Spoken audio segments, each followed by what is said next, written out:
The ancient world was often thought of as, well, not being very sciencey. However, that is not true. Many of these so-called dumb civilizations actually cared a lot about the stars, a lot about science, and we just don't give them enough credit. So, let me explain the history of astronomy. Not every civilization, of course, but yeah. Before I fully start the video, I want to talk about the hunter-gatherers. So the hunter-gatherers, we really don't know a lot about their astronomy or their rituals for space, and honestly, I wouldn't be surprised if there weren't many. The only thing that I could really find is that as long as 40,000 years ago, some hunter-gatherers were taking track of the stars in, like, cave walls. Let's start the video. So we're gonna start with Mesopotamia / ancient Babylon. The ancient Mesopotamians definitely associated the stars with their gods, or the stars with their gods, or whatever. That's pretty obvious. They were actually some of the first ones to do astrology, and actually Western astrology is based on Mesopotamian astrology. Ancient Babylonians actually were also, hear me out, the first ones to come up with the theory of planets. Now, planets in this definition is different, and I'll explain why and like how in the Greek part of this video, but it basically means planetary theory is existing bodies outside of Earth. So yeah, they were one of the first, if not the first, people to do that. Very little is known about the astronomy and astrology in ancient Mesopotamia, but we do know quite a bit, and that's really what I'm going over, so I'm sorry that I didn't mention that before. Ancient Babylonians kept track of astronomical events. They used math to predict the moon's motion. They were able to predict eclipses, and that's basically all I could find. So, yeah, let's go on to ancient Egypt. I'm going to start this Egypt part off with space was a huge part of the Egyptians' lives. The earliest Egyptian texts are about the movements of the planets and the stars. The pyramids of Egypt, even, for example, were aligned towards the pole star. It's really insane just how much these ancient civilizations really cared about space. I feel like in some cases they cared a little bit more about it than us, which is kind of insane. Astronomy is a huge thing for Astronomy was a huge thing for religious matters. Dates of festivals, hours of the night, etc. were all defined by the stars. Astrology was also very important in Egypt, and the Roman and Greek and whatever mythology for astrology is also all based off of Egyptian. So yeah, that's cool. The Egyptians kept track of constellations. We have a list of them that will be linked in the description of this video. It's really, really interesting to go through it, because, yeah, it's really, really cool, in my opinion.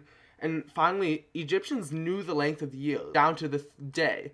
365 days is what the calendar was, so that's cool. Ancient China definitely cared about the space. It's really, really cool. So in ancient China, astronomers and astrologers were separate, which is really important because in the other civilizations, they weren't really, and that's like really, really important. Because imagine this, if astrologers and like space people who studied space, astronomers, weren't separate today, we wouldn't know nearly as much about space as we do now, and China was kind of like the first place to do that. Ancient astronomers had two jobs. Ancient China at least. They were to chart time and predict eclipses, and the punishment for getting them wrong is kind of insane. It was to behead them. Yeah, they would behead people who didn't predict eclipses right, and I'm talking about lunar eclipses more specifically. In 1054, oh wait, sorry. In the Chinese recorded stuff such as comets, sunspots, and solar flares. They did report more, but I didn't list it all for some reason. In 1054, actually, the Chinese observed a supernova and wrote down about it, which is really cool. I want to see a supernova. That's not going to happen in my lifetime, likely, unless Betelgeuse explodes. But yeah. And finally, the ancient Chinese actually tried to catalog every single star. Probably not a good idea, because there's a lot of stars, and I don't know how easy that would have been. And anyway, they didn't do it, so that's fine. Anyway, next on the Greek. The Greek were actually a little bit, like, less correct about things than the Chinese and the Egyptians. So the Greeks believed in a flat earth, a heaven where the sun, moon, and stars were, and finally an ocean which sounded like human civilization.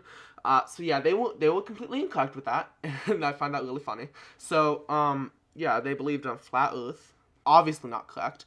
And they only believed in the sun, moon, and the stars. And I don't know if this is correct, because I'm just, like, going on a limb here.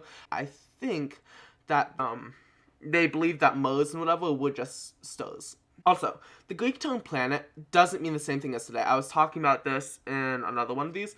So, the Greek term planet means a wanderer, and it would refer to what we now call both stars and planets. So, like Mars, for example, even if they didn't think it was the same thing as a star, which they did, but let's say they didn't, they'd call them both planets because they move.